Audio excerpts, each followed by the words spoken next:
మంతా తుఫాన్ రాష్ట్రంలో అంటే ఒక బీభత్సం సృష్టిస్తుంది అనేటువంటి ప్రచారం జరిగిన నేపథ్యంలో అధికార యంత్రాంగం మొత్తం కూడా ఒక్క తాటిపై ఉండి పనిచేసింది. ఒక్క తాటిపై ఉండి పనిచేసిందనే దానికంటే ఒక్క తాటిపై నిలబెట్టి ఆంధ్రప్రదేశ్ ముఖ్యమంత్రి నారా చంద్రబాబు పని చేయించారని చెప్పుకోవచ్చు.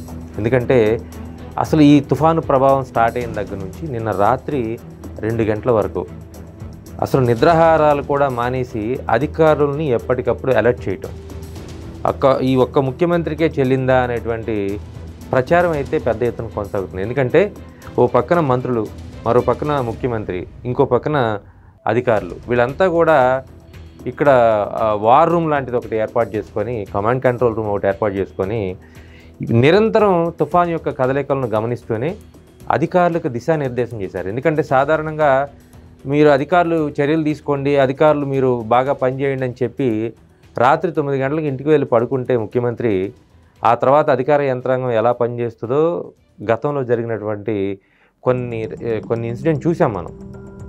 కానీ ఇక్కడ చంద్రబాబుకి ముఖ్యమంత్రిగా ఉన్నటువంటి ఎక్స్పీరియన్స్ ఏంటంటే హుద్హుద్ తుఫాను విశాఖపట్నానికి అది చేసిన డ్యామేజ్ అంతా ఇంత కాదు.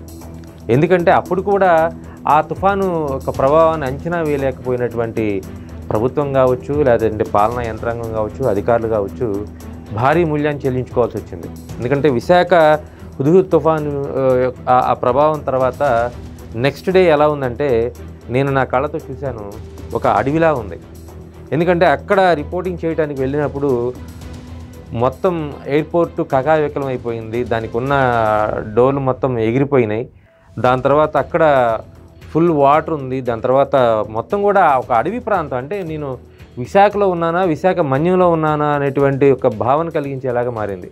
ఎక్కడికక్కడ చెట్లు పడిపోవటం, ఆ మొత్తం కూడా జరిగినటువంటి విధ్వంసం, ఆ బీభత్సాన్ని స్వయంగా మానిటర్ చేసినటువంటి చంద్రబాబు ఆయనకున్నటువంటి ఎక్స్పీరియన్స్తో ఇప్పుడు ఈ మంతా తుఫాన్ ఏదైతే ఉందో అది ప్రజలకి నష్టాన్ని కలిగించకుండా మాత్రం ప్రయత్నం చేశారనేది మాత్రం చాలా స్పష్టంగా చెప్పవచ్చు.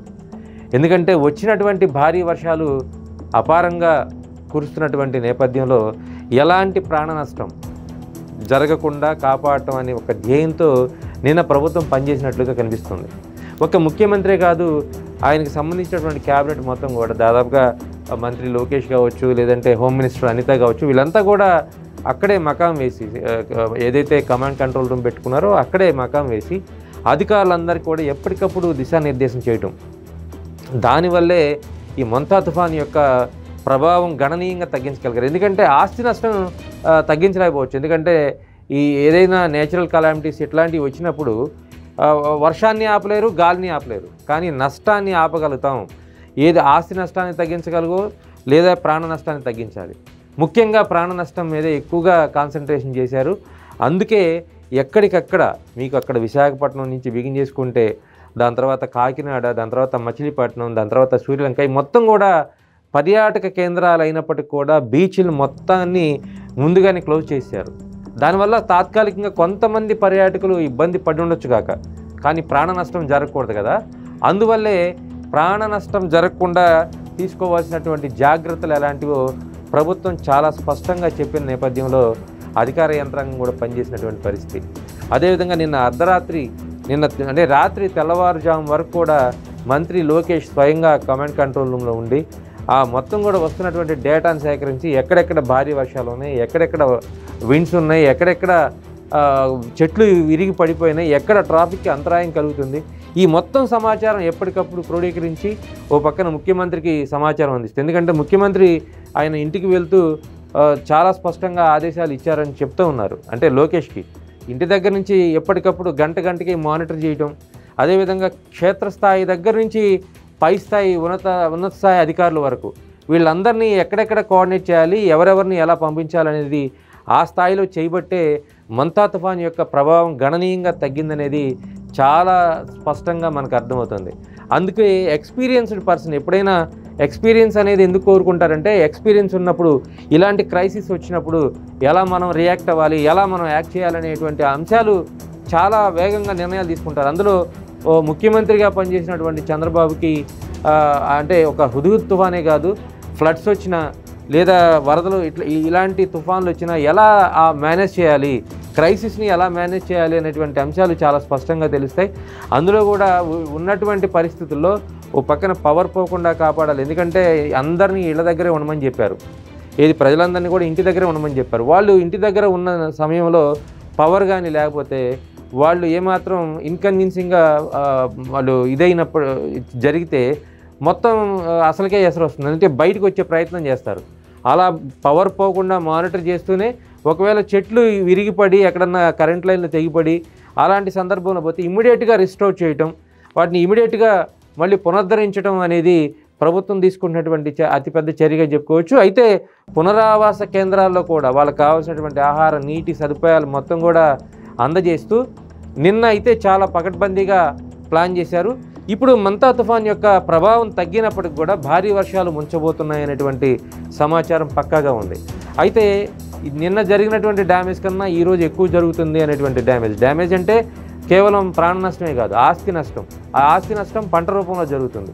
ఈ పంట రూపంలో జరిగేటువంటి నష్టాన్ని ఎలా భర్తీ చేయాలి, ఎంతమందిని అక్కడ రైతాంగాన్ని కాపాడుకోవాలి, పంట నష్టపోకుండా ఎలాంటి జాగ్రత్తలు తీసుకోవాలనేటువంటి అంశాన్ని కూడా ప్రభుత్వం అంటే సూక్ష్మంగా ఆలోచిస్తుంది.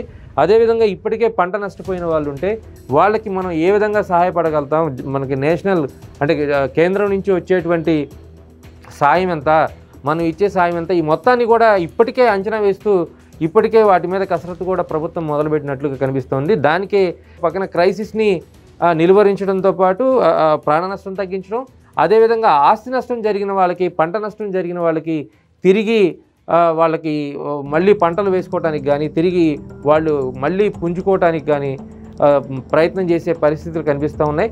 ఈ నేపథ్యంలో నిన్నటి నుంచి అంటే గడిచిన 4 రోజుల నుంచే తుఫాను పరిస్థితుల నేపథ్యంలో ప్రజల్ని అత్యంత వేగంగా అలర్ట్ చేసినటువంటి ఒకటి కమ్యూనికేషన్ వ్యవస్థ కావచ్చు, రెండోది ప్రభుత్వ యంత్రాంగం కావచ్చు. ఈ రెండు సమన్వయంగా పనిచేయటం, వాటి రెండింటినీ ఒక తాటిపై నిలబెట్టి ముఖ్యమంత్రి ఎప్పటికప్పుడు వాళ్ళకు కావాల్సినటువంటి సమాచారం మొత్తాన్ని ఇస్తూ ఆదేశాలు ఇస్తూ ఖచ్చితంగా ఈ మంతా తుఫాన్ ప్రభావాన్ని రాష్ట్రం మీద పడనీయకుండా గణనీయంగా తగ్గించేశారు అనే విషయాన్ని మాత్రం చాలా స్పష్టంగా చెప్పుకున్నాం. దీంతో ఈ ఎక్స్పీరియన్స్ మొత్తం అంటే చంద్రబాబు ఎక్స్పీరియన్స్ మొత్తం కూడా ఇక్కడ పనికొచ్చింది. ఇట్లాంటి క్రైసిస్లోనే సీఎం చాలా బాగా పనిచేస్తారు అనేటువంటి చర్చ ప్రధానంగా రాష్ట్రంలో జరుగుతున్నటువంటి పరిస్థితి.